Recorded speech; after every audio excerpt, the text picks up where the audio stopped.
Hindi lahat ng nakakarating ng ibang bansa ay maraming pera. Karamihan, kagaya ko siguro, ay pinagpala lang talaga ng Panginoon dahil sa grasya ng Diyos kung bakit tayo nasa isang lugar dahil sa kanyang kalooban.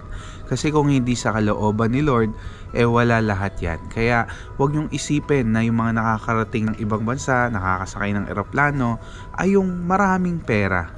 Kapag pinag-usapan yan, mapapatotoo sa inyo kung gaano talaga kabuti ang Diyos, kung bakit ako ngayon narito at nakabalik sa Japan sa biyaya ng Panginoon. Siguro sa mga susunod nating video, maikwento ko yan sa inyo. Pero ngayon, gusto kong sabihin sa inyo, kung may pangarap ka, si Lord ang talagang tumutupad yan. Kasi kahit gaano kaganda ang plano mo, kung hindi naman kalooban ni Lord sa buhay mo, baliwala. Kaya continue to seek His presence, at kapag nalulugod ang Diyos sa iyo, siya na ang bahalang magpala sa iyo.